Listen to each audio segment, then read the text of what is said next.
Super Speedway. Welcome to episode 333 of the Super Speedway podcast, recorded Wednesday, August 28th, 2024. I'm your host, Eric Young, and I am joined, as always, by my co-host, James Cush. James was multitasking during that intro to make sure that it is episode 333 and that it's the right date and everything is correct. So that's good. And everything's recording. Yeah, right? So we're good. I did hit the button. It does say record. So yeah, we're doing good. We only did it in one take this week. So yeah, last week you left in the botched intro, which I went back and re-listened to, and it's just so funny. I thought I laughed when I listened to it when I was editing, and it's like, I can't take that out. I got to leave that in. It's good stuff. It's always good when you're left to your own devices and you stumble, and I just sit there. It's one of my favorite tropes of the podcast is I'll just sit there and let you do your thing, and then you're like a bull that stumbles right out of the gate. I have this added pressure during the intro because I know I can feel you listening, waiting for the first stumble. Yeah. Oh yeah. Yeah. I'm projecting through the microphone. Yeah. Yeah. Yeah, for sure. When you were gone and I had to do it, I'm like, man, James, do it the first time. You can do it. I did it, but it wasn't pretty. So yeah, oh, man. I didn't re-record anything the night I did the show on my own too. So who's got the time for that? You just want to get it over with as soon as possible. So. Exactly. Like I said, I don't edit, I don't listen, nothing. I just record and we're done. Right. Record and be done with it. That's the best do it, right? Yeah. I mean, once it eventually posts. Gluck and Bianchi, they do it that way, right? They do it live, James. They do it for everybody to see. I know. That's what I'm saying. They don't have anybody editing it. No. Heck no. Yeah. Yeah. If you want to watch the teardown on YouTube, you get the live version even after the fact. Yes, that's right. Exactly. Yeah. Exactly. All the fights and everything. We don't do it live. No. Although it might as well be. Yeah, pretty much. We did do it. Well, you say that, but then every once in a while there's stuff that gets removed, but we'll leave that alone. Yeah. Usually I almost got something removed last week. So yeah, well, usually something will. Well, you did. I removed stuff last week. I did. It happened. I know. Oh yeah, I know. Yeah, usually somebody oversteps their bounds somewhere at some point. Maybe once a month there's something that has to get removed. Maybe not quite even that often, but it happens from time to time. Yeah, I like to push the boundary every so often without swearing for the most part. Although sometimes you'll get me on a rant, and then it'll be That's when I'm really excited, is when you're cussing. Then I know it's a good night. Yeah, and I never feel really good about that. So, oh well. Well, shall we do it? Let's talk about the Coke Zero Sugar 400, or it was called a bunch of different things by broadcasters this weekend. I don't remember what else. There were different versions of the name, but it was the Coke Zero Sugar 400. Harrison Burton, James. Yeah, man. I mean, why not, right? Of course, Harrison Burton wins this race. Yep. Why not? I mean, everybody's beat it to death this week already, but I mean, what are your thoughts on Harrison Burton now being in the playoffs for the NASCAR Cup Series? Well, he's in. Yeah. He's in according to the system. Boy, this is really tough because I love a lot about that win. Yeah. I really do. Like, that was a great night, a great win. And with the playoffs on the line, we've talked about this a million times over the years since they moved this Daytona race towards the end of the regular season. It just means a lot. It means a lot more. And he was the man who was there. He was in the right position. He ran a strong race. He avoided all the crashes, and well-deserved champion. Went toe-to-toe with Kyle Busch. And he's in the playoffs. It is strange. I will say I think he's probably, he's the biggest underdog who's ever made the playoffs. Yeah. By a long stretch. Isn't he technically he's the first one outside of the top 30 that has made it, right? Yes, that's my because we removed the rule the 1 year, and now he's the first one to make it without that rule in existence. Yeah, he's literally the bottom of the barrel for full-time drivers. Yeah, so, he's still last place in points for the first-time drivers, even with the win. Yes. So, I mean,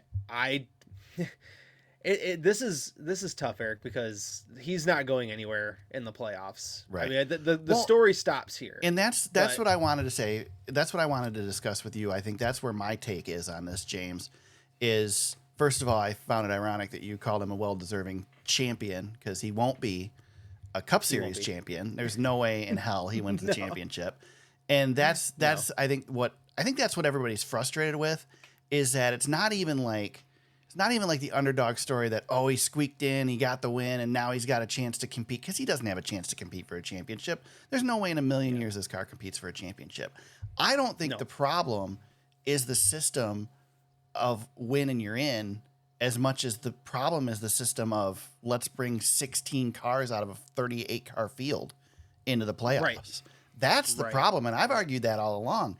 It doesn't matter if Harrison Burton's in this or not. How many times is the first round pretty much irrelevant? That the first round is at least 3 of the 4 drivers that aren't making it almost every year. Right. Yeah, and from the way the system is, I mean, this is huge for the Wood brothers.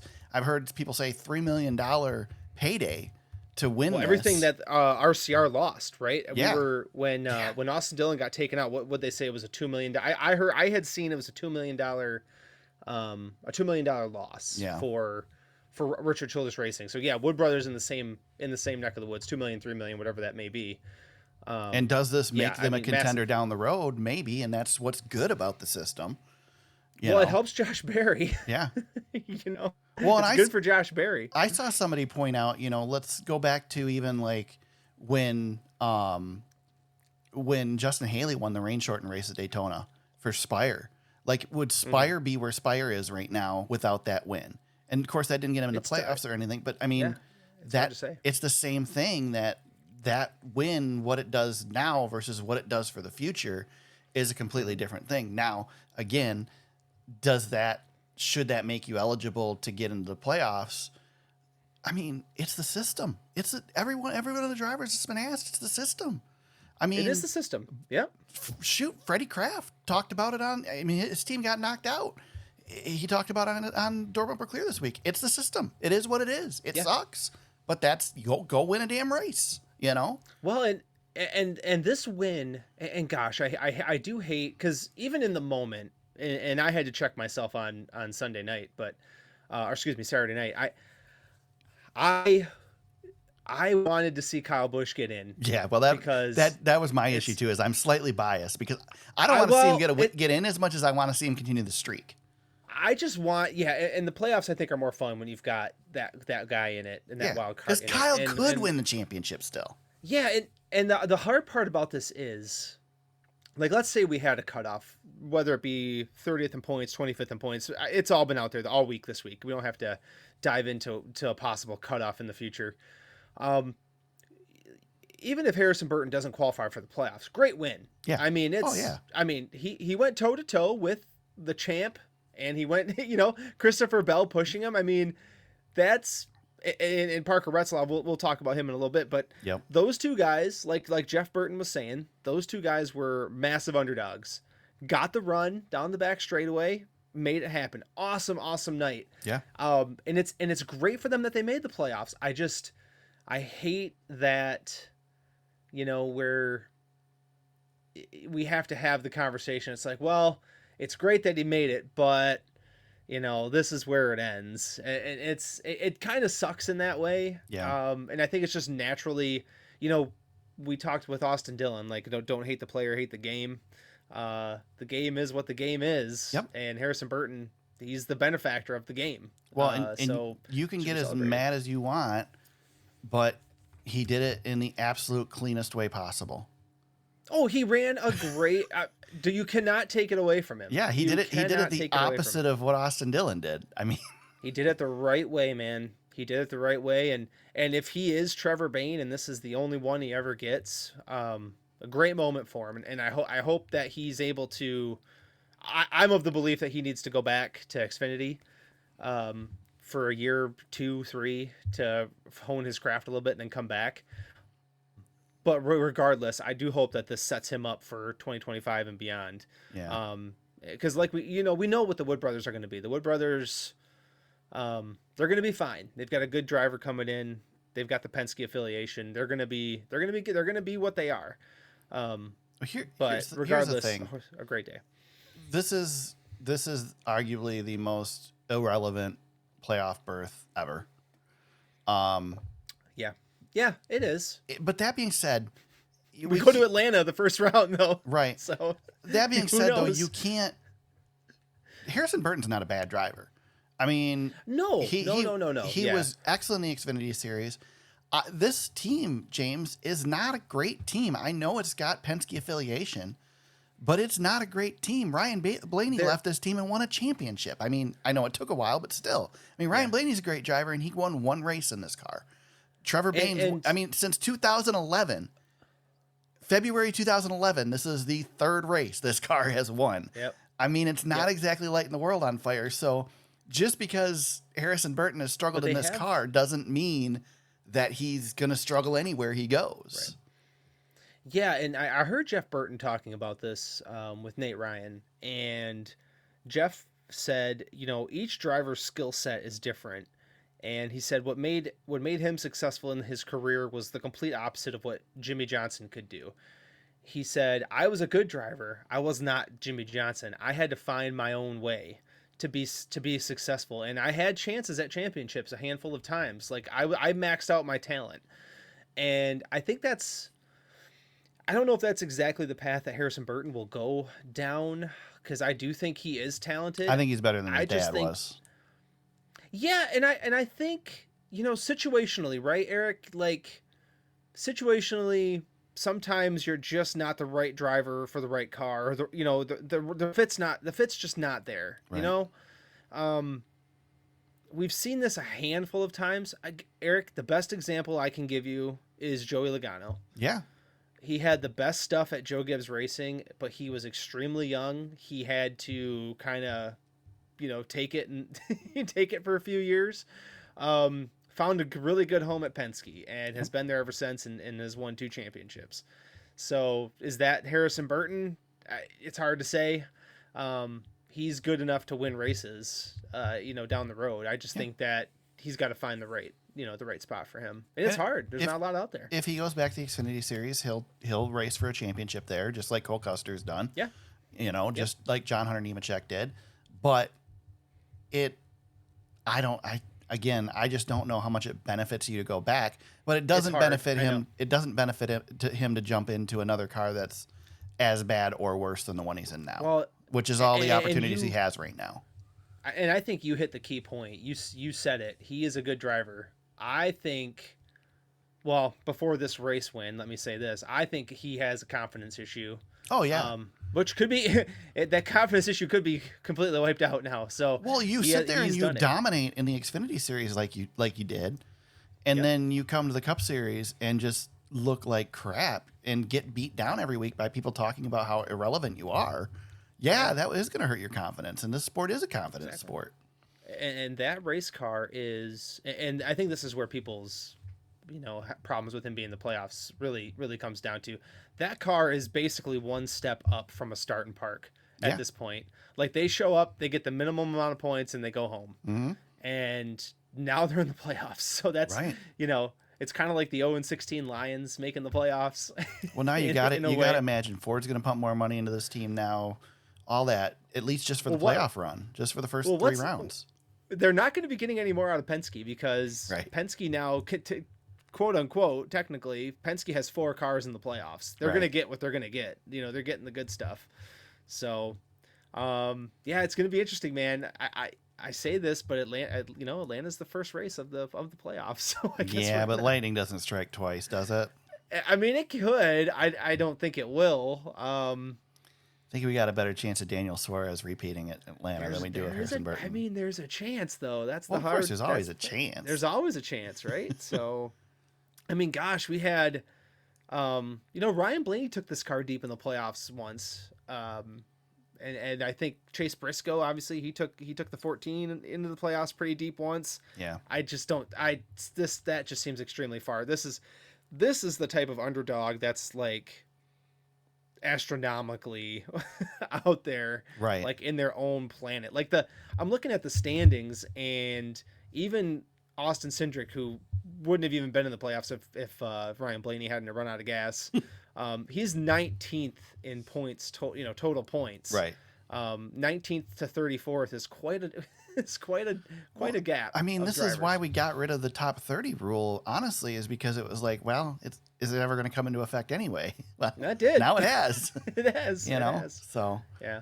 I don't know. You've got in the notes, you mentioned Jeff Burton with his Ned Jarrett moment. Kind of, right? Yeah, it was pretty cool. It was neat to see him. The video of his reaction pumping his fist after the win.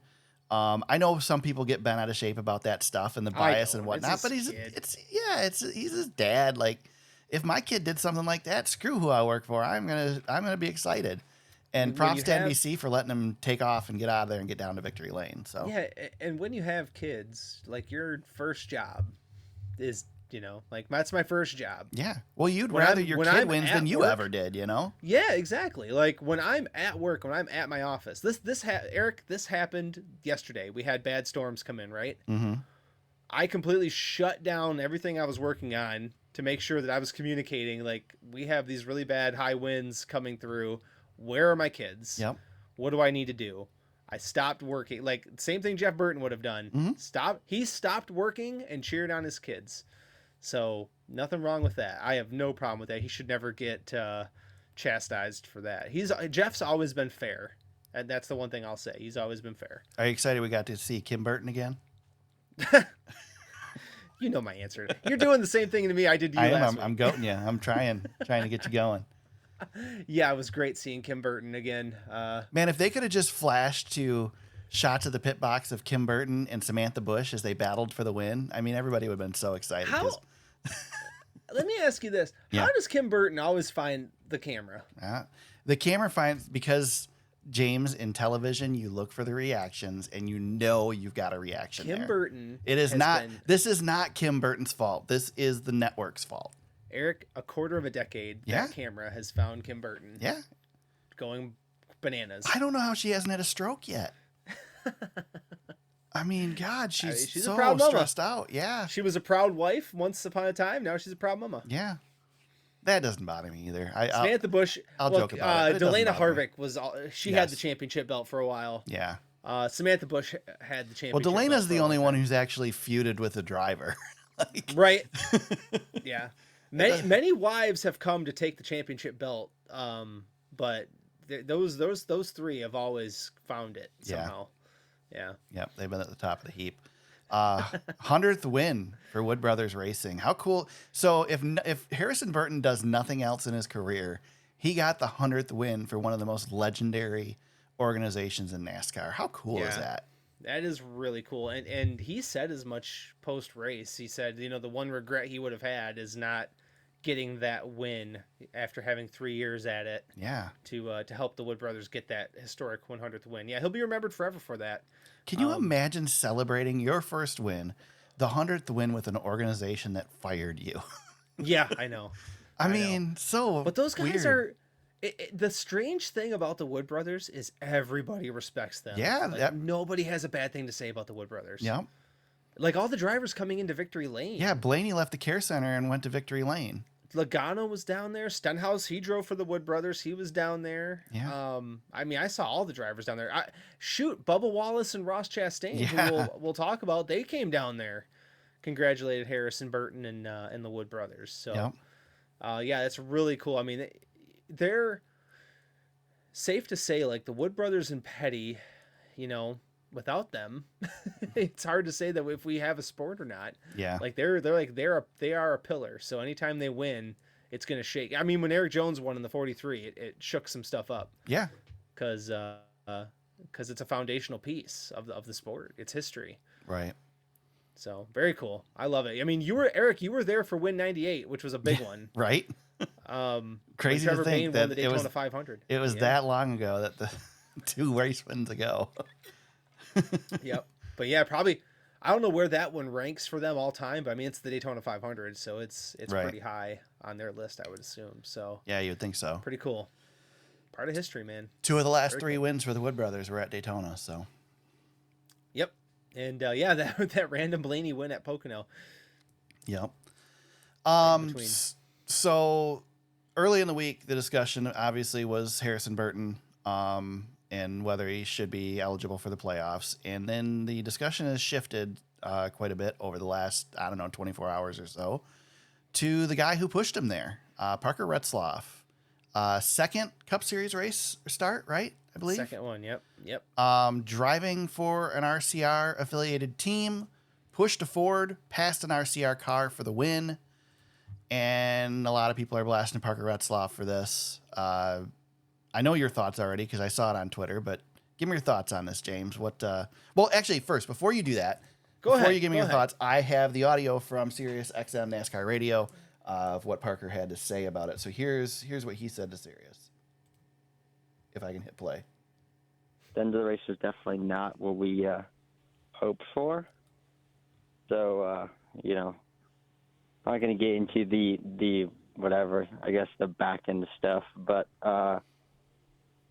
it was definitely not what I wanted to happen at the end of that race.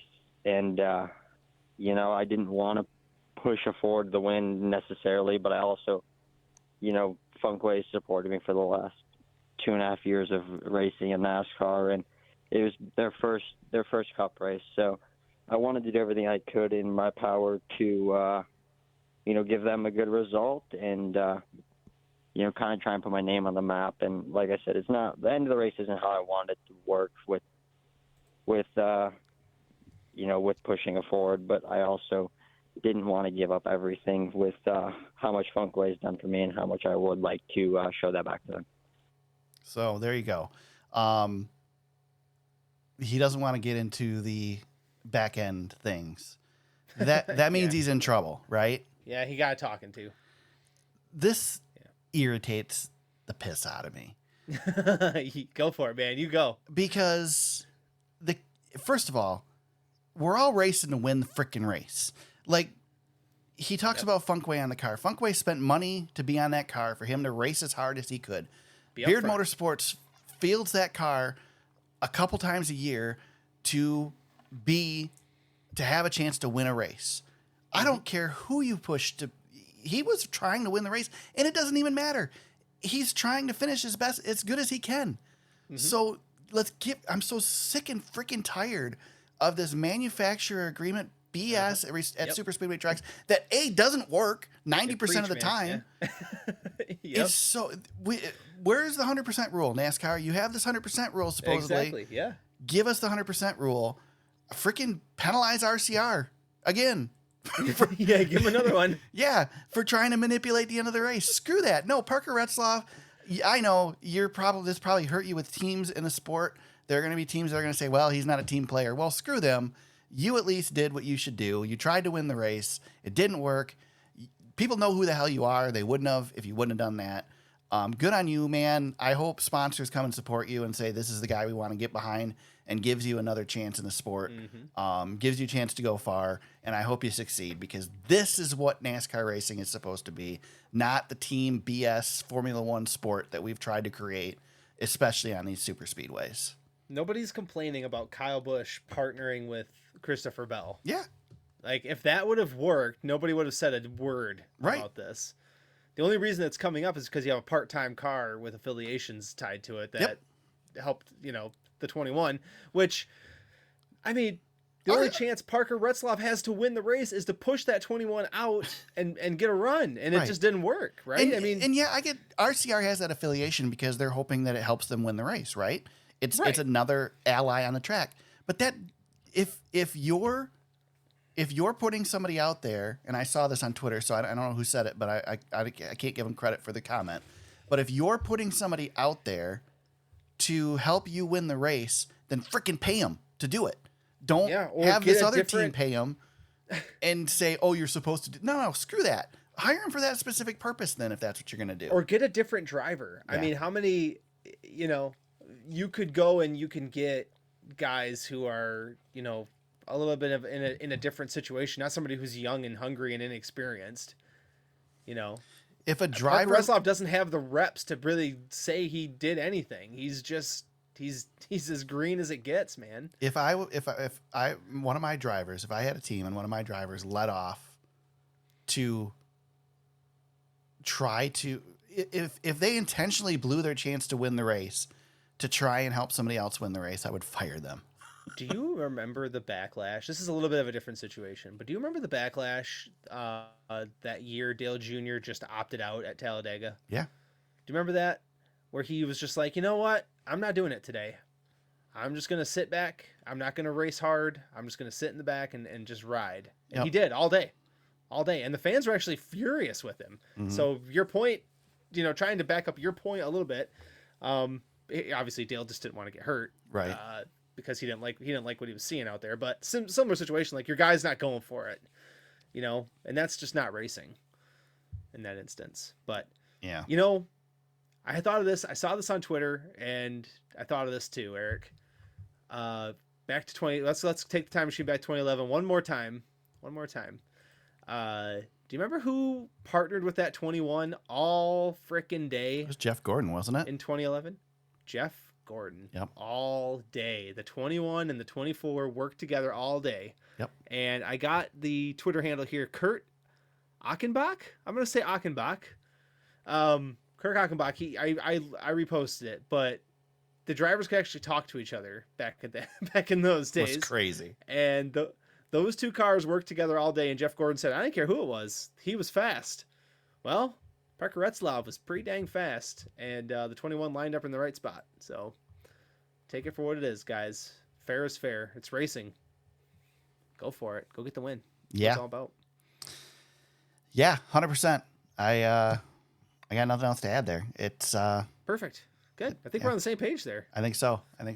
People need to quiet down. Yeah, exactly. The next topic, you can have the next topic, because dude, I feel like this race was 100 years ago. Yes, that There's type a lot. of, Well, it's hard recording on a Wednesday. Yeah. So we had a couple of cautions. I think we'll talk about the specific cautions here in a minute. Yeah. But Brad Keselowski was Pied Pipering again. He was man. He's the best pusher on super speedways. He's just the best speedway racer. He really I don't is. care if he doesn't ever win. He's just so good, man. I saw a video of his in-car today just doing his thing. He's just different out there. I don't know. It's gotten to the point where the DBC guys will give TJ a hard time about Brad wrecking people, but it's not because Brad is too aggressive. It's because the people that he's pushing can't handle what he's doing. I think that he's so good that just some people aren't as good as he is. He is so superior at it that he sometimes and he gets has himself in been trouble. since the very first. I know. I mean, he's always been good like at it. 4 or 5 moves ahead of everybody. And unlike someone like Kyle Busch, or Denny Hamlin said on his podcast this week, Denny doesn't know how to race these races anymore. Denny was the super speedway god, and he can't race these races in this car. Brad is adapted. He's just always there. It's crazy. Yeah. Anyway, well, we gave him his flowers. Now we got to crush him. Right. He spins. Well, he says that Cindric spins his tires. Brad gets busted for jumping the start and pretty much ends his shot at the win. And I wanted to talk about this because I really do think Cindric spun the tires and it cost Brad the race. Like, I think Cindric made a mistake and it cost Brad the race. And I say that because we go to the next restart where Cindric is still up front. And I believe this was after the Barry flip. So Cindric lines up front again. And he actually visually spins the tires and doesn't go. So Brad, I feel like the penalty was made on Brad because Cindric just didn't get up to speed because he was out there spinning his tires. And I wanted to ask you about this. I guess there's not much we can say other than the restart rules are the restart. The restart rules are the restart rules, but the restart rules suck. They suck. And why aren't we just dropping the green flag and letting the front 2 guys go? I hate this. Exactly. It's driving me nuts. James, green flag means go. Wave the green flag and you do whatever you got to do. Pass below the yellow line. Well, you can't pass below the yellow line on a super speedway. We'll talk about that in a minute too. Get rid of the restart zone. Yeah. Drop the flag and let these guys go. Yeah, but the flag man doesn't do anything anymore. They mean nothing. They don't even call the because cautions. the leader technically starts the race inside the box, and I just And I'm not trying to like, oh, Brad got busted, so change the rule. I'm like, I hate the restart rules. I've hated them all along. And if the leader, the other thing I hate about it, James. Did, sorry to interrupt you, but no, you're good. The other thing I hate about it is we never call this. I know. Until we do. and then when we do, we're like, well, did Brad screw this up, or did Cindric just not go? And then I see another restart, and I'm like, well, Cindric's out there still spinning his tires. Yeah. So I don't know if he went or not. NASCAR can tell you. They have SMT. They know. Todd, message me. Right. Yeah, right. Did he go or not? I need to know. So I should have asked you this. Yeah. But anyway, yeah, that was the only thing I wanted to talk to you about that, because I felt that whole race changed right there at that very moment. Like, you took, I guess, the heavyweight contender out of the fight, and the rest of the field opened up, which allowed Kyle Busch to get in his position, and then the field kind of played out the way it did. So just feel like it's a whole different race if that call doesn't happen. But you can say that about any call during a speedway race, for God's sakes. I mean, they're all so many things happen at the speedways that you throw your hands up sometimes. Yeah. Anyway, we before we talk about the wrecks, I wanted to touch on my favorite rule in NASCAR, the yellow line rule. Oh yeah, we should talk about that, because we didn't technically have a yellow line rule violation, but Harrison Burton did go below the yellow line, coming to the checkered flag, and the argument was, well, the rule says you can't pass below the yellow line, but you can go below the yellow line. So my question is, James, if you're leading the race and you have a lineup of cars behind you, why not just run below the yellow line the whole last lap? Put two tires across the line. And can't pass you. Yeah. No possible way they can get lower than you, so now they have to go to the outside. And Burton blocked Kyle down, and I believe the contact put him down below the line. I think the call was correct. Yeah, but he's the one who made the contact, not Kyle. Of course, but again, he was driving down to that line, so it's. My argument is that it doesn't matter because the rule shouldn't be there. Well, I agree. Listen, man. We had two cars airborne. We had 3/4 of the field, if not. They showed a graphic at one point. I think 7 cars hadn't been involved in an accident. Yeah, that's I don't think the yellow line is stopping wrecks. That's the old Firecracker 400 these days. Jesus. Yeah, that's how it usually goes. I hate the yellow line rule, especially on the last lap as well. But we've had instances where it's come into play late in races. I think a handful of times, mostly at Talladega. I think it's more noticeable. Obviously, Brad and Carl. When Brad's like, I'm not going below the yellow line, go ahead and come down. And then Carl went into the fence. And then back at Talladega again, Tony Stewart and Regan Smith, right? That was the most famous one. Tony didn't even get to the line first and won the race that day. Yep. Because he held his line and Regan technically went below. So I don't know, man. I hate it, to be honest with you. I think the line is fine for the most part, except for the last lap. Let him go. James, why? Why do we have a special rule on super speedways? We now have the choose everywhere. Well, we've made the rules the same on every track, except we still have this one rule for super speedways. The only examples I can think of is Jeff Gordon diving down below Rusty Wallace. For the record, he didn't crash. He did not crash. There was the the Kevin LePage moment. Kevin LePage. Yeah, but he came above the line, and Corey LaJoie tried to duplicate that this week. That's where I was going. Thank you for finishing my point. Yes. Corey LaJoie tried to recreate the Kevin LePage at Daytona. What was he doing? What was he thinking? I've given up on that the last couple weeks. Man, the internet, I tell you what, the internet is a ruthless place, but not. He can't make a mistake right now because everybody's going to jump all over him. Dude, Corey is getting absolutely. I actually feel bad for him. Yeah, I do too. He's been getting absolutely crushed. He can't do anything correctly. Even when he flips over, it's because he's terrible at his job. I don't know what else to do. I don't know what else to say. So yeah, that was bad. I don't know, Corey, stay down there, man. What are you doing? Yeah, I got a reply back from Jeff Burton once on the yellow line rule, saying that the reason the rule, or that he saw a bunch of wrecks, or has a bunch of examples of wrecks in the 90s or 2000s that are examples as to why we have this rule, but I fail to find them. I just, you don't know. The argument is, well, they'll race way below the yellow line down the backstretch because it's all asphalt down there. No, they won't. They don't do it at Michigan. They don't do it anywhere else. The whole track's asphalt everywhere. The only place they do it is Phoenix. Right. Which you can argue how stupid that is too. But anyway, they let them race all the way to the infield. Yeah, we can race all the way. We can race 300 feet below the yellow line at Phoenix and cut the corner, but we can't go an inch below the yellow line at Daytona. Because it looks cool, man. It's so dumb. But anyway, yeah, I'll get off my soapbox. I will argue about that. No, that was good. I knew you were going to race, talk about it. I knew you were going to talk about it. Every super speedway race that I have a chance, I'm going to bitch about the yellow line rule because it deserves well, they it. gave us an option. The race was reviewed. I mean, there was 30 seconds we didn't know what was going to happen. Yeah, and they made the right call. I don't think that they should have called it against Burton. And again, biased me who wants to see Kyle continue the streak.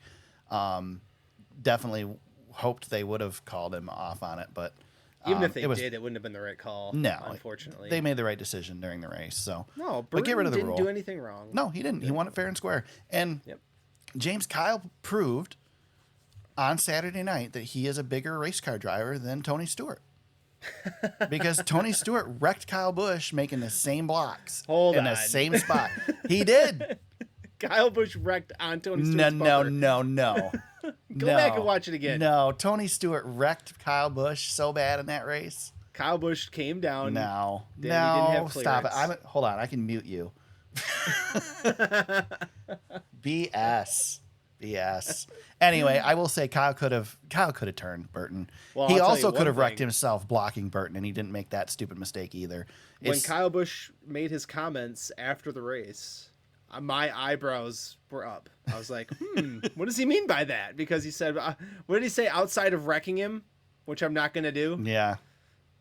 That was all I could do. I'm like, Yeah, that's interesting. A shot at his teammate, perhaps. Which I thght he was on Austin's side, but I don't know. Yeah, I don't know. Like I said, first of all, he could have if it was Joey Logano in that position, there'd have been a huge wreck on the backstretch because Joey would have blocked. Oh God, yeah. Kyle did not. He knew that, and listen, second place or last place means the same thing for Kyle Busch right now in this race. So the only thing that mattered to Kyle was to win this race, and he didn't do whatever it took to win the race. So good on Kyle for Kyle he did within the rules. Yeah, I'll tell you that. Kyle gets a lot of criticism and has over the years, but aside from a couple stupid moments, Ron Hornaday included, Kyle is a very clean race car driver. He does not take shots at people unless you deserve it. If you wrong him first, or he thinks you wronged him first, then he's coming after you. But he's not going to wreck you otherwise. He's not going to race you hard. Just like his battle with Kyle Larson at Chicagoland. He didn't really clean. Yeah. He didn't run into Larson until Larson ran him up the track and put him in the wall, and then he repaid the favor. So. And even Larson didn't wreck. I mean, he did spin. Remember when he was so mad at NASCAR that this is the New Hampshire rain situation. Yeah. Remember this? He was so mad at NASCAR that he tore the bumper off the pace car. Yeah. I missed that. I tweeted that last week because there was clips of him from Bristol barking to the fans on the microphone. Mm-hmm. All I said was I missed that guy. Yeah, you shared this week too the epic Texas rant. Which the meltdown is the moment that, as a Kyle Busch fan, I don't ever want to relive because it haunts my nightmares. But the best line ever that they're going. That's freedom of speech. They're going against the Constitution. Great line. As NASCAR penalized him 2 more laps for the bird. And that was back when we had the Showtime show, so we got the uncensored audio of that too, which is so good. Oh, Kyle. Oh, boy. Oh, man. We had 2 cars get airborne in this one, James.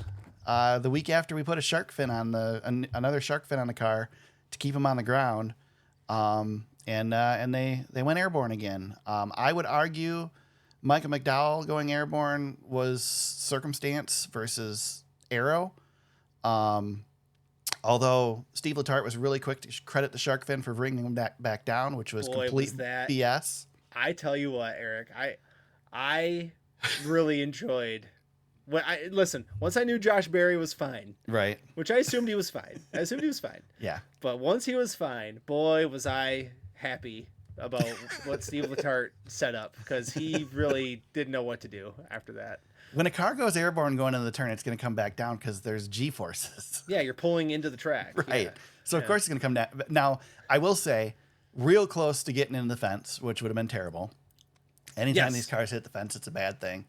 Well, anytime, I would add to that, Eric, anytime a car starts the flipping process with another car hitting it in the driver's side door. Yeah. That always roof faces traffic. Yeah, that always is like super sketchy. Yeah. Super duper sketchy. We got some comparisons to the Ricky Craven wreck. This was nothing like the Ricky Craven wreck. Ricky Craven didn't go airborne because of air. He ran over a wheel. Tony Stewart at Talladega, I think, is probably more. This is very much Tony Stewart Talladega. He got blocked one too many times, and all of a sudden he was up and over the entire field. Yeah. Not so much Newman, but the roof, the driver's side door and the roof being exposed like that, it's always gonna make me like, ugh. But it looked good. The car looked fine. Yeah, he flipped normal and came back down. He ripped off the Alex Bowman almost cleared it, and then had the whole back half of his car ripped off. Yeah. So, the one that was the most interesting though, Josh Berry, very similar looking to Corey LaJoie. Yep. Not quite as quick, but still pretty quick. And not going as fast. I would.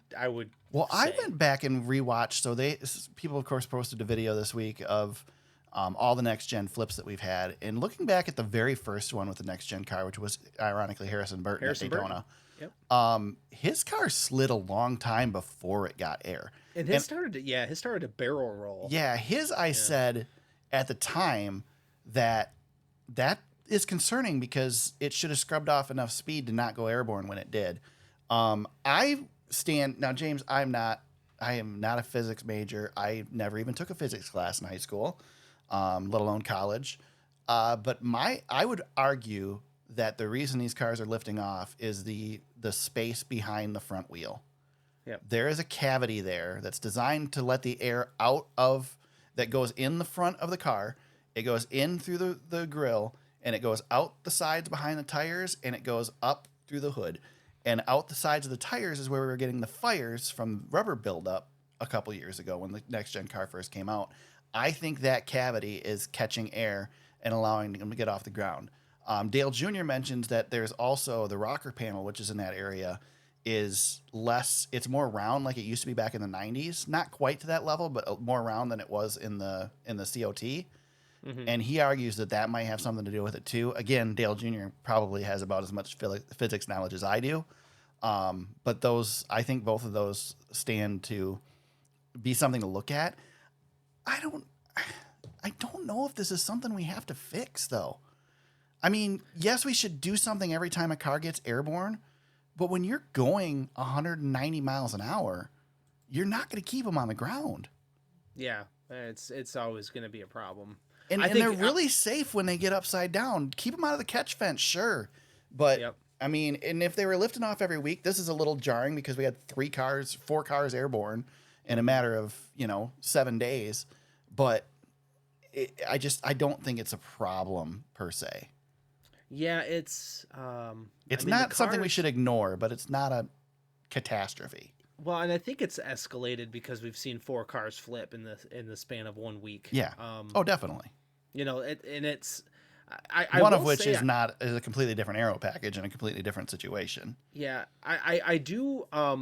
Moving on like into the Barry flip a little bit. That one spooked me a little, only because he was upside down sliding for such a long time that he hit the wall. Yeah. But he said it wasn't that bad. So I mean, I'll take his word for it. Well, we almost got our first double blowover because you watch the 2 car behind him, and that car's trying to lift too. Yeah, and it's funny because those cars they don't give at all. No. And I almost wonder if, well, we haven't had any, and the hard thing is like we've had concussions early on in the development of this car. I mean, Kurt Busch's career came to an end. But it's almost like these cars, I don't know if they need any give because the roof is so stable. Like that's a great thing to have that roof not break, but they crash like a I said they crash like a Hot Wheels car. Yeah, they do. just kind of bounce around. And it's I mean the drivers are getting out. So it's hard for me to be like, "Oh, it's not good or not." I don't really know. I really think between that front cavity and the completely smooth undercarriage, that's your area. That's where you need to look if you want to keep them down to ground. Yep. Keep them from catching air the way they're doing. But they're not catching air to the level that the COT did when we put a freaking wing on the back. So that's good. Right. There's, like I said, they're staying out of the catch fence. We had one close, but they're staying out of the catch fence. A little concerning that we had it happen at Michigan, which is a track that has not had it happen over the years. But I mean, you look back in history,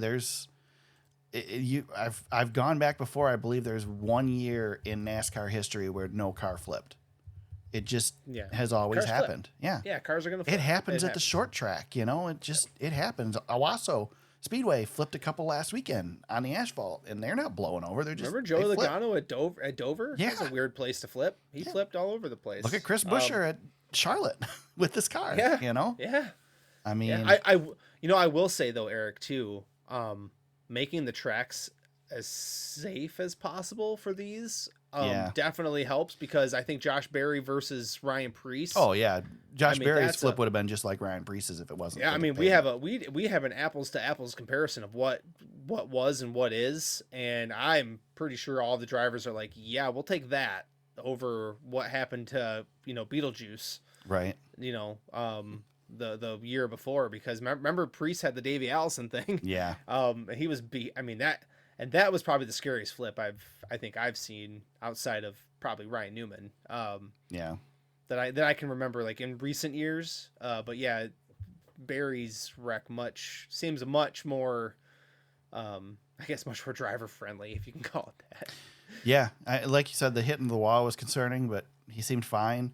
I think they're belted in those things so tight anymore that you can't move anyway, whether you're upside down or right side up. So yeah, you're probably just stuck there. Yeah. Yeah. Last thing to touch on in the Cup race, and we can probably look at where people finished too, because there's certainly some people notable to mention with the shakeups we had with the wrecks in this thing. Yeah, we'll probably have to talk points in that a little bit. Yeah, because we're going into the finale. So yeah, let's talk about the last thing though, because I have thoughts. Take it, man. Take it. Leigh Diffey crushed it. Yeah. I was so excited about that last call. So good. And the best part about his call, Eric, and I think you'll agree with me, Leigh Diffey kept it simple, but brought it with his excitement. And I just thought that was a perfect call to the end of the race. Just absolutely nailed it. Couldn't do it any better. And capped it off.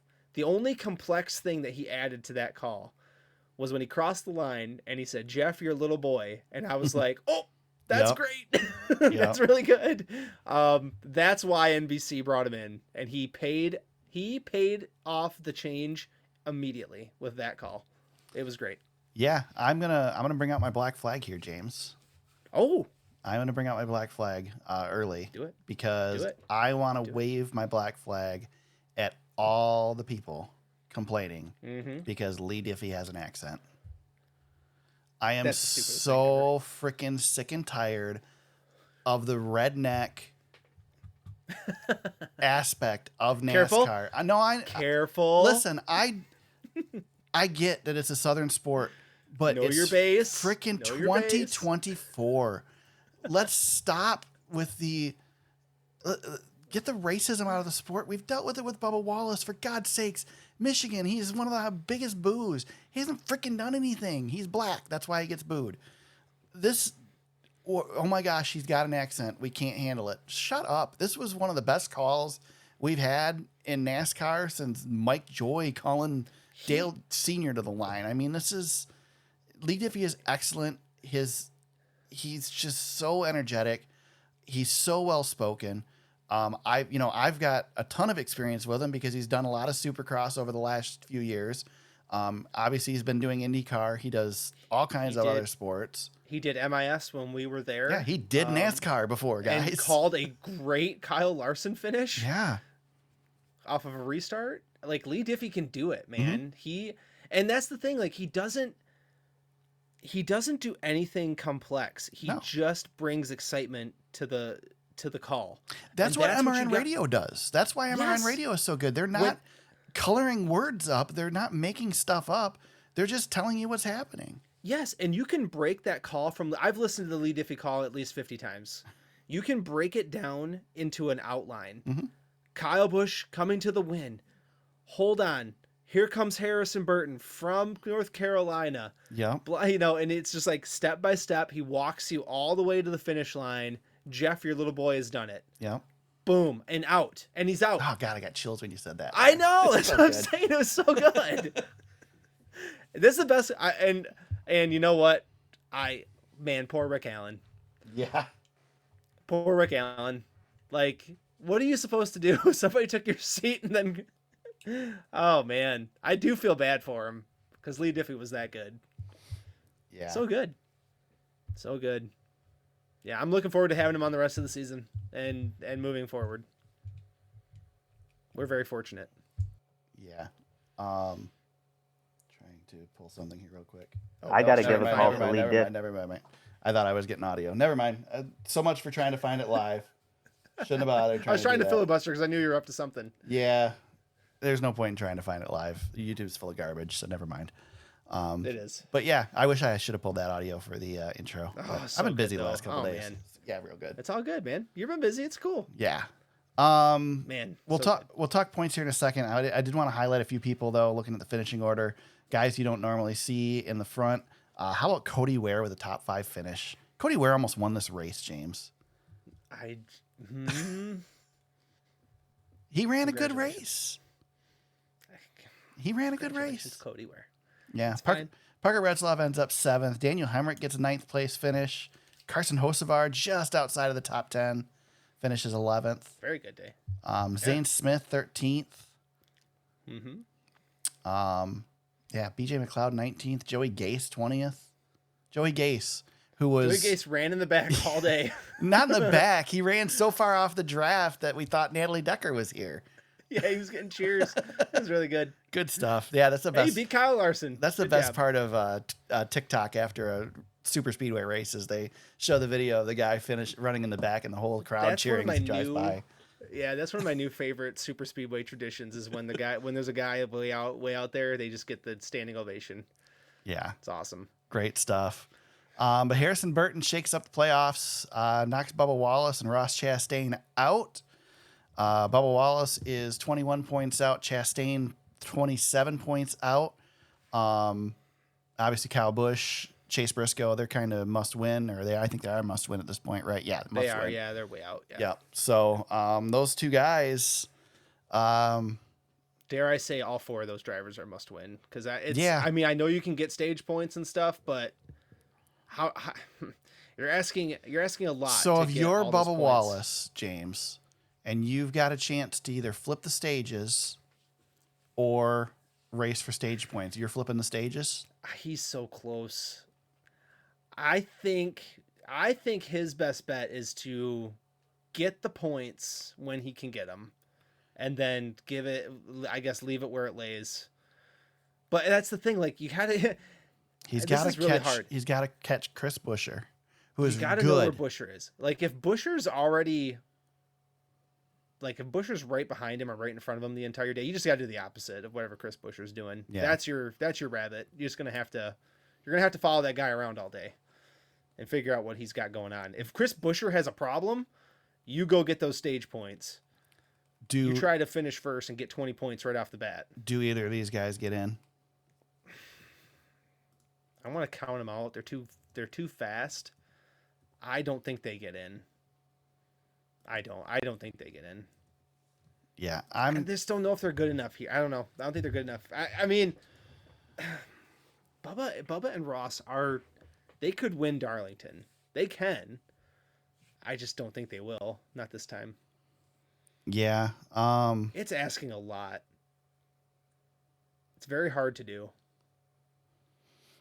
Yeah, I don't see it happening. No, in the spring, Chris Buescher had a problem, but it was battling for the lead. Yeah. So I don't, that's, I mean, if past performance is anything, it's going to be tough, man. Plus, you've got everybody in front of them. Like, there's an actual regular season championship battle being had between the 45 and the 5 and the 9. Like, those guys are going to be up there too. They're not going to be farting around in the back. They're going to try to win that regular season title. So there's a lot up for grabs here. It's going to be tough. It's going to be tough to win and get in. Yeah, I don't think either. I don't think either of them is going to do it. Honestly, I think Kyle Busch's got a better chance of winning here and getting in than those two do. He might. But yeah. I just, as far as points, I mean, you got too far to go for Ty Gibbs. You're not, unless Ty Gibbs just has a disastrous day, he's not falling out. And Martin's fine. Yeah, Martin's fine. So you got to pass Buescher, who runs well here. Mm-hmm. So you're going to have to win because Buescher doesn't need to win to stay in. He's just got to run top 10 and he's in. Yep. And the problem is, well, unless somebody does win in front of him, that's it. That's true. He does have to. Buescher is in the toughest spot. Yeah. Yeah, you're right because he's got to play defense. He's going to be on defense all day. Yeah. All day. Yeah, which honestly could be a recipe for problems. Like if you're Bubba and you're Ross, you just go out there and you just attack. You just attack all day. Well, you just attack all day. I would rather be in Kyle Busch's shoes. He's got to win. You just know what your job is. If you're the 17, you're playing math all day. Yeah, all day that's long. Not fun. Everything you're doing, you're second guessing. Kyle Busch, Chase Briscoe, they just got to win. That's it. And if you're the 17 and you have, let's say you show up and you have the best car, and you win stage 1 and you win stage 2 and you pick up all those points, that's awesome. But then something happens and Bubba Wallace wins the race, you're still out. Yeah, that's true. It's like you got to race the whole day. Yeah. Thinking about those points. So it's gonna be hard. If you're gonna wreck, you better take those other two cars with you. And hope that nobody else wins. Yeah, that's the other thing. That's gonna be tough, man. That's a tough spot to be in. It's different because we're not at Daytona for this, so we're actually gonna. Right. It's gonna be a race. It's gonna be a real race. And Darlington, man, Darlington's had a lot of. The Southern 500 has been really interesting since it's been the first race of the playoffs, and now the pressure is immense compared to what it was before. Yep. So this is I'd be freaking stressed coming to this race if I was Chris Buescher. It's the worst. Yeah, this is the worst. I mean, like it's great for us as fans, but to be sitting in those seats, man, that's the worst. Yep. Yeah. Interesting. And you're doing it at the front of the field too, because if you're Larson and you're Chase Elliott, like this freaking matters.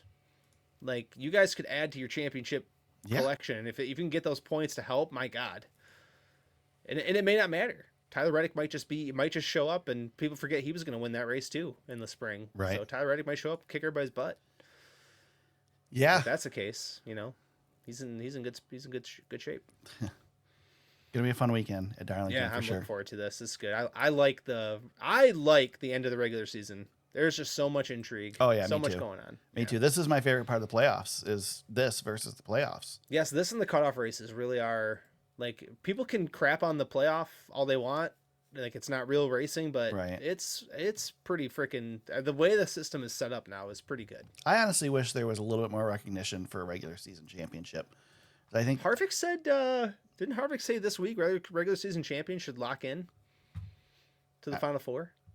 I think that's been said before. I think that's too much. That's a lot. I think a first round bye, sure. I'd be fine with a first round bye. Yeah. But I think locking into the Final Four is tough. But That's I don't know. long, Maybe. I mean, hell, if you can, I don't know. That'd be a true 1 seed. Like you'd have 10 weeks just to pay attention to what you're doing there. Yeah. That's interesting.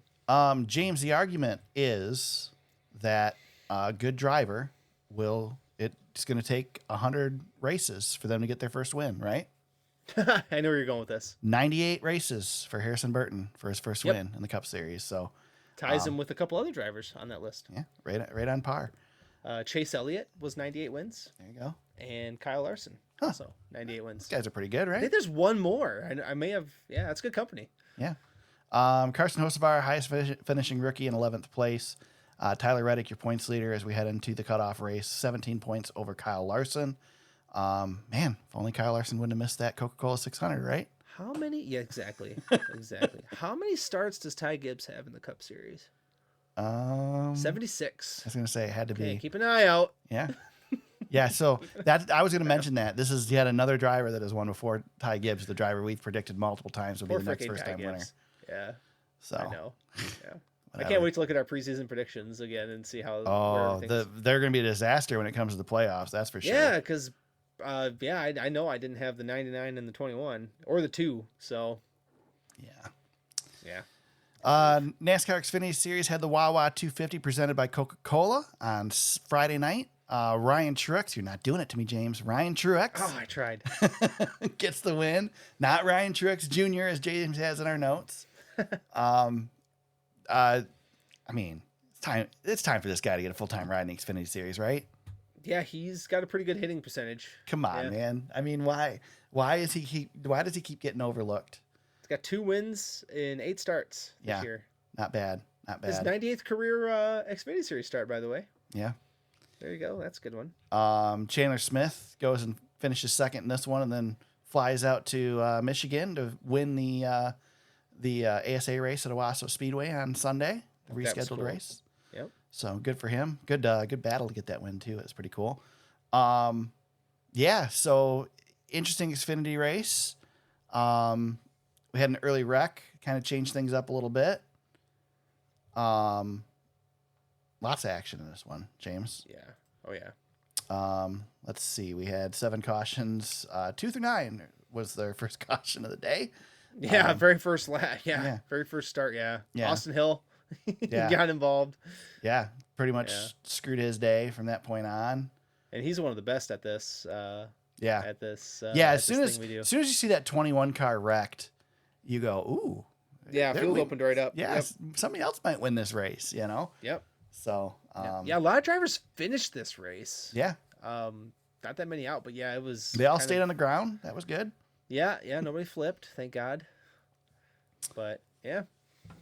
I don't know. I don't have a whole lot to talk about this race. Really, it seems like it was a month ago. Yeah. Yeah, it does feel like a long time ago. Parker Kligerman, good at super speedways, finishes 3rd. Riley Herbst 4th. Ryan Seek 5th. Was AJ Allmendinger ticked off at the end of the race too? Because he got wiped out. I don't know. I remember seeing so. Yeah, it's been a minute. I was so dialed into the 400 that I last lap. I think I forgot. I watched this race really late because I do know for sure that AJ was wrecked on the last lap, and that's where the caution came out. But pretty sure he was pretty ticked off about it. Yeah. And if I had the video, I'd find it and pull it up, but it's buried. And also Twitter doesn't work anymore. So I watched this race finished at about 2 a.m. because I had a Jeg CRA race earlier in the evening, so I came and watched this afterwards. Jordan Anderson, 6th place finish for him. Leland Honeyman, 9th place. Kyle Weatherman, 10th place. Joe Graff Jr., 12th place. Blaine Perkins, 14th. Kyle Sieg, a week after being on its lid, 15th. So always interesting to see drivers and how they finish in these races. Definitely have usually an interesting finishing order at a super speedway versus a typical race weekend. Speaking of Leland Honeyman, his 9th place finish was the highest finish for a rookie. Ryan Truex, it is his 3rd victory, and guess what? 98 NASCAR Xfinity Series races. Yep. And Justin Allgaier's points leader, 33 points over Cole Custer with a few weeks left to go in the regular season for them. In the Xfinity Series. Ryan Truex has the weirdest racing reference page. It jumps from 2013 and 2014 to 2019. Then it's it's the Xfinity Series just scattered all over the place. Well, what was he doing in 2016? He hasn't run full time in years. I know. Years. Yeah. Since 2018, he has not been full time in anything. Crazy. I hold on. He did have a truck series season where he ran 22 races in 2021. So was that the one for Hattori? Some more seat time. Yep. Okay. For Nice, he was racing for Nice. That's right. You're right. That's right. Nice. Yep. So. Yep. So yeah, he had one good run in 2017 in the truck series. That was probably his best year, but he didn't win. But every time he's in that Xfinity Series car, he seems to be threatening to win. That was the Hattori ride in 2017. There you go. Yep. We'll bust through the trucks real quick because it was at the Milwaukee Mile, the LiUNA 175. Milwaukee Mile, probably potentially the final NASCAR race ever there. So good though. I hate Milwaukee. I mean, it's Mile. not the best race. It's such a bad stock car track. This is a great IndyCar track, but it's not a good stock car track. It's too flat. They I just can't like do that anything. it's a different venue. Yeah, that is cool. Layne Riggs gets the win, throws his shoulder out celebrating. Yeah, that was good. Never seen that before. I did not watch this race. I watched the highlights. Ty Majeski almost pulled off a three-peat and got his third win, but Layne Riggs was able to beat him in this one. Did Ty Majeski do it again with his where he wins every so often? He's got I can't remember. Never mind. I'm all over the place. Ekis is the other one. He's probably, I think he had more laps probably than everybody combined at this track over the years. Raced a lot of late models and stuff at Milwaukee Mile, so it's his home track. So not surprising that he ran well here. He was the favorite to win the race. So second place finish, pretty good for him. Looking at this, Christian Ekis, nope, that's not what I was looking for. Layne Riggs, highest finishing rookie, first place. It is his first victory in 23 Craftsman Truck Series races. And there you go. That's it. Nobody locks in yet for the next round for the trucks because Layne Riggs is not in the playoffs. So a little bit of a cool down for Corey Heim. Yeah. Keep an eye on him. Yeah. He's a little cooling off just a tad. Ben Rhodes and Raja Caruth are outside looking in right now. Ben Rhodes is 2 out. Caruth is 4 out. So yeah, very close still. And I think Raja's running a late model with Kevin Harvick this week. So yeah, he's going to be out and about. Cool. Yeah. There you go. There you go. Let's talk some news, James. We got another driver announcement this week. The 88 in the Cup Series will return, this time with Trackhouse Racing. And Shane VanGisbergen gets his full-time Cup Series ride. Zane Smith gets the X from Trackhouse. Trackhouse has secured a third charter, which we would assume came from Stuart Haas. Also makes sense a little bit why Connor Zilisch was announced as the driver of the 88 in the Xfinity Series next year as a Trackhouse development driver. Certainly bringing that number into the Trackhouse fold. They like their, they've got 199 and 88 now, so they kind of like the symmetry of those numbers, I think. Yep. What do you think of this, James? What do you think of this move? Is this the right move? Is this a good move for Trackhouse? Is this a good move for Shane? What are your thoughts? Yeah, you got to get Shane going full time because he's a possible walking playoff spot. Similar to how I feel about AJ Allmendinger. Like AJ's coming back in the Cup Series.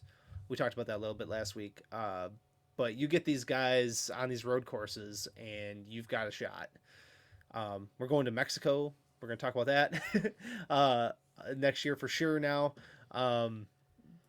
That's a first time visit for a lot of these guys, and you get Shane VanGisbergen out there where we know when he shows up with equal track time with some of these guys, he's pretty dang good. So yeah, this is a good hire. I don't love the 88 but I'm not a diehard junior fan, so I guess I don't care all that much. I don't get attached to numbers like that so much. Yeah, so I do hate this for Zane Smith though, because it's late for him to pick up a ride. I actually think Zane Smith is really talented.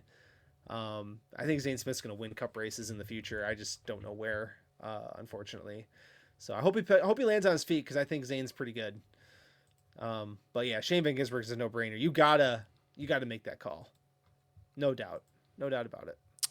Shane VanGisbergen has run 3 road course races in the Cup Series. He won his first one at Chicago. Yep. He finished 20th at Austin and finished 40th this year at Chicago. But was, very good.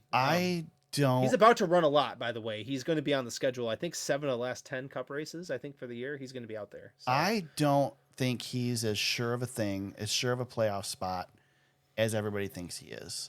I don't think he guarantees anybody a playoff spot. I also think that I don't like this hire I don't like this decision because I feel like Shane VanGisbergen's not going to compete for a championship. He's not going to win a championship in the Cup Series. No, he's not. He's not at the level to win a championship in the Cup Series. So he's basically taking advantage of the charter system to get a full-time ride. I mean, that's essentially what he's doing. No, but I'll push back on that. We knew he was coming. No, I don't disagree with that, and I don't disagree. I think it's too early. I don't think he's run well enough in the Xfinity series to show that he's ready for the Cup series. I think this is listen, if he gets into the championship, this is another 30th place driver getting into the playoffs next year if he wins a road course race. Do you see Shane VanGisbergen running anywhere above 25th in points in the Cup series? No, not for a season. No. I mean, there's no way. Not the first year. It's just, not for sure. I don't know. But as we saw this weekend, it doesn't matter if he can get one. Yeah, but it does matter because the playoffs should be about, it really should be, and then again, this is why 16 is too many. It really should be about drivers that have an opportunity to win a championship. Yeah. That's what frustrates me about it. I'm trying to find here real quick. I think we got to remember one other thing too, Eric. Like he's won some races in the Xfinity series this year on road courses. He's done great. We know that's his skill set, but continuing to race ovals and try to learn the craft in the Xfinity series, I wonder if, the seat time in the Cup series is going to be more valuable for him, because we know he can win races when he's, kind of at home, right? He's, in his element. He's got to get the feel of these cars on the ovals. Right.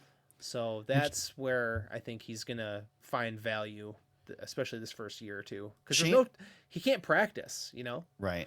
Shane VanGisbergen is 12th in points in the Xfinity series. And I guess I'm going to. No, I mean he's 12th in points. He leads the series. He does lead the series and wins. Yeah, but again, winning a road course in an Xfinity car versus winning a road course in a Cup car, two different things. Ask AJ Allmendinger. Yes. Oh yeah. AJ Allmendinger was supposed to be the guarantee. Yep. Also, speaking of which, AJ Allmendinger is going to be full time next year again in the Cup series. Yep. But if I look at the point standings here in the Xfinity series, the only driver that he is ahead in points that that surprises me is Sam Mayer. That's it. Yeah. And he's one spot ahead of Sam Mayer. Yeah. Otherwise, I mean, Brandon Jones maybe, but otherwise he's not like he's lighting the world on fire there. But again, yes, he's got 3 wins. I don't know. Yeah. Yes, we knew that this was where Shane was going to go. The problem is I realize that Shane's not young, so he doesn't have a ton of time, but we're doing the Danica Patrick, we're doing the Juan Pablo Montoya, we're doing the thing where we bring a driver in too early into the Cup series and they flounder as a result. And it sucks because I could see him having a better career here in the Cup series without having to get to the big show right away. And I guess this bothers me for Trackhouse because to me, Trackhouse was about trying to build a foundation to win. And to me, winning is try to compete for a championship. And this shows that's not what they're trying to do. But whatever. It's a system. It is what it is. I'm not anti-Shane VanGisbergen. I love the guy. I think he's a great personality. I think it's funny that you and I ended up on the opposite sides of where we probably normally would on this one.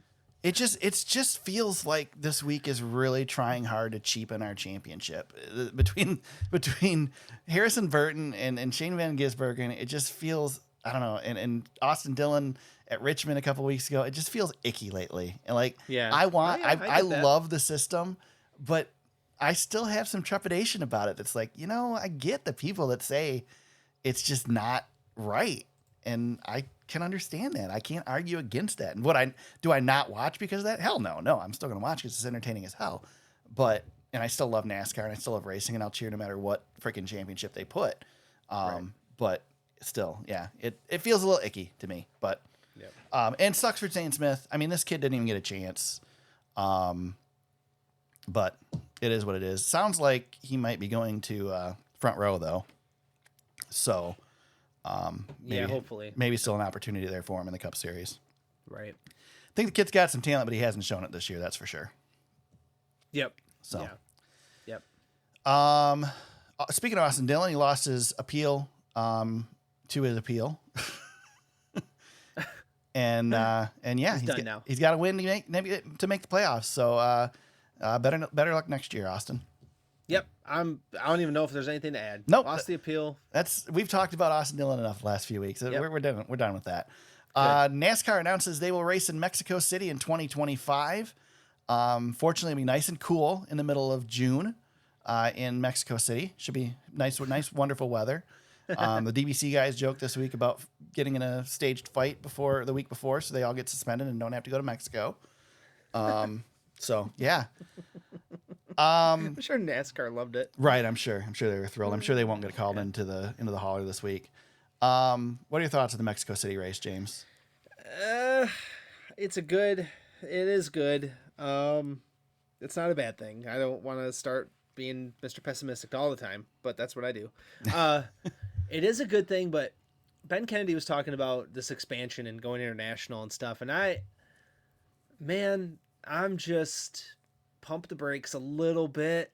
You know, we tried expanding pretty rapidly in the early 2000s across the country, and it bit our sport in the butt. Yeah. Meanwhile, I feel like we've got some decent momentum, and we're collaborating in the South again. So, right. I don't know. I mean, I think the people of Mexico are going to love this.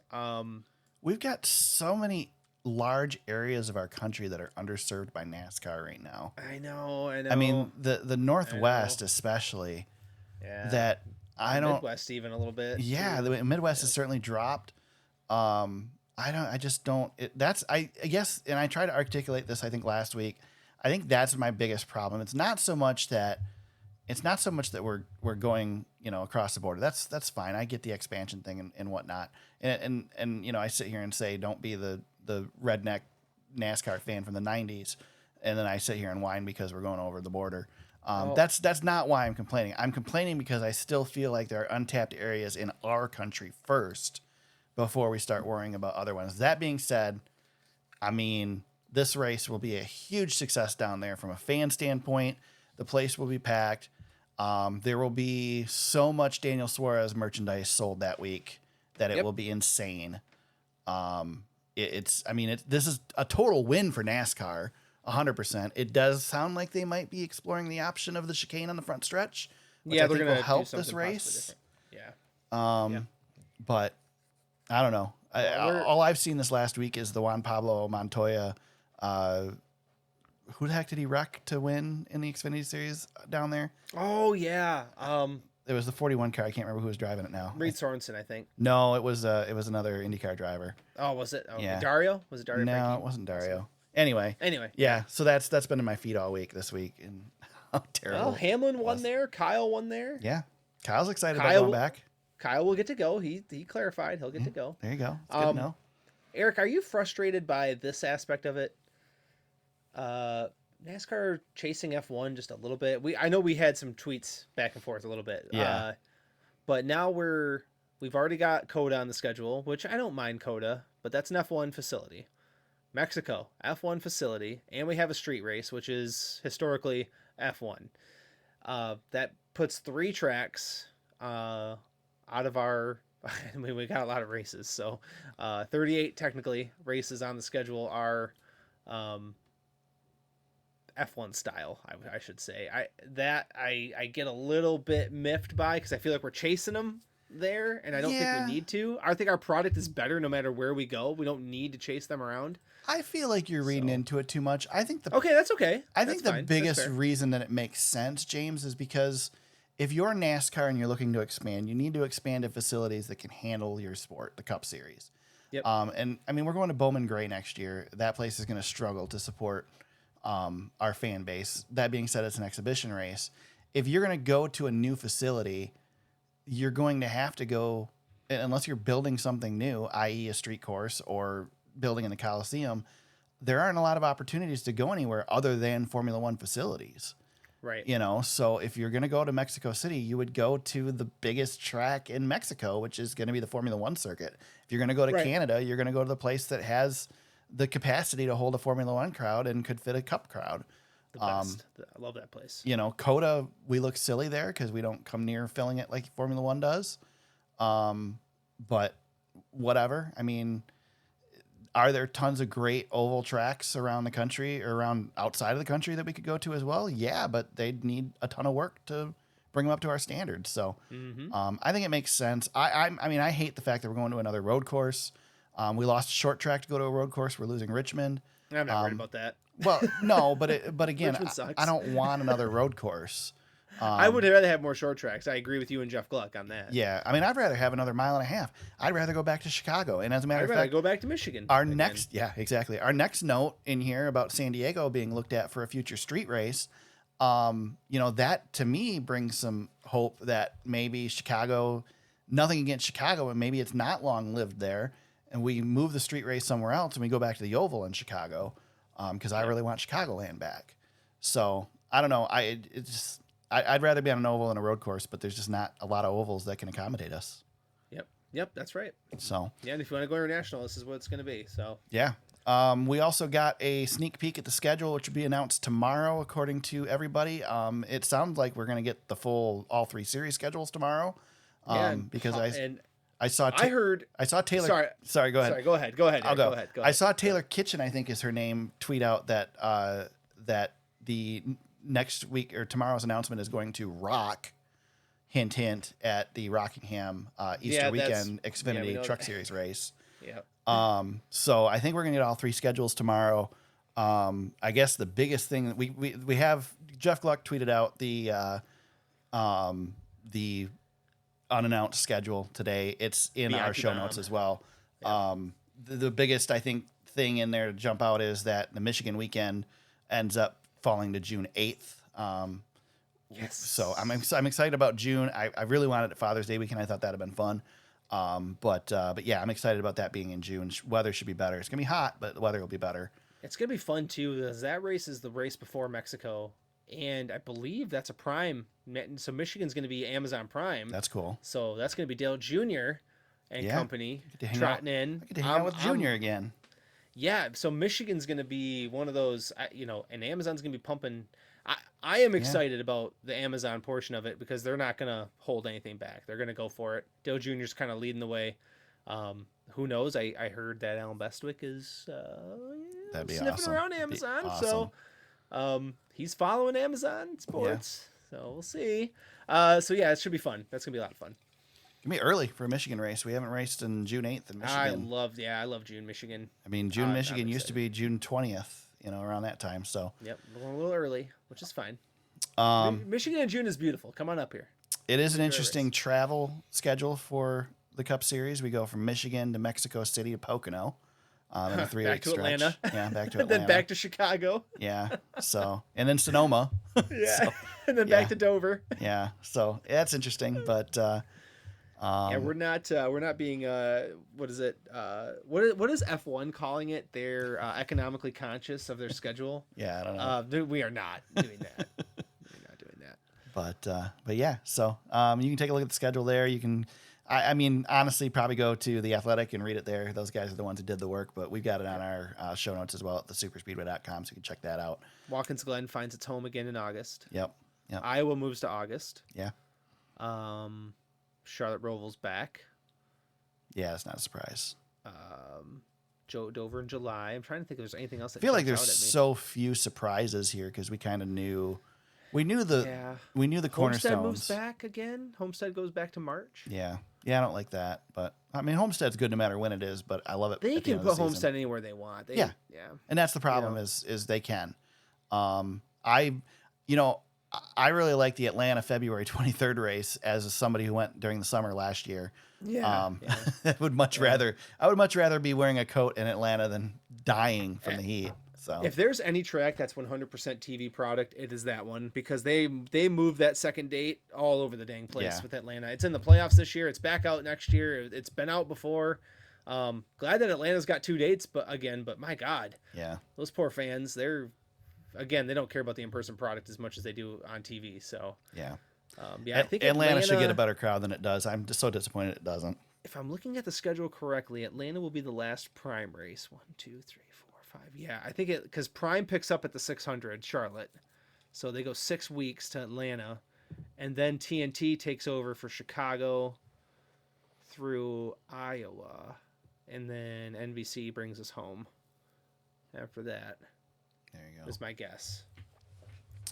So that should be interesting. Cool. All right. There you go. That's the news that we got this week. We're going long, so let's bust through. I'll give my checkered flag really quick. James, I hope I don't steal yours, but giving the big old checkered flag to Jeff Striegel from MRN Radio, who announced this week he's retiring at the end of the season from MRN, no longer traveling the tracks after this year. Jeff has become a voice, much like Barney Halls, that it's the anchor of the broadcast, and you hear it and you just know you're listening to NASCAR. I love hearing his voice when you go to Berlin and he's announcing out there. Mad props to Jeff for doing some great things. He's a super cool guy. I talked to him at Michigan. He's always super friendly, talks to you like he's known you forever. Like all those MRN guys are good dudes, but Jeff's pretty awesome. He's doing some great things out at Berlin. So good on him for being able to retire and maybe focus some more on Berlin. So any checkered flags, James?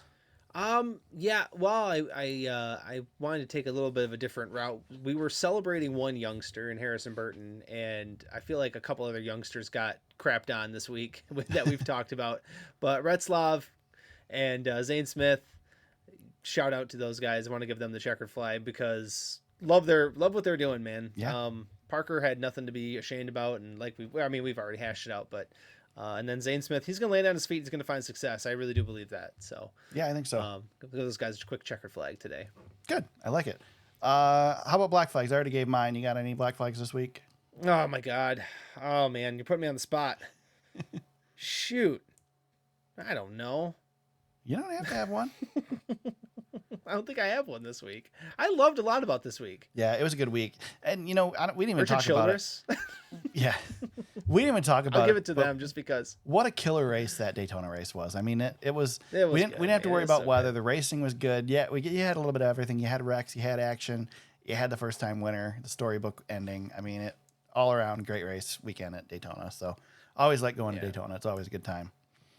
I guess I'll do the black flag for all the Parker Retzlaff stuff that's going on, and there you go, and all that. So there you go. Yeah, shut up, people. Quick and easy. Leave the kid alone. Yeah, leave him alone.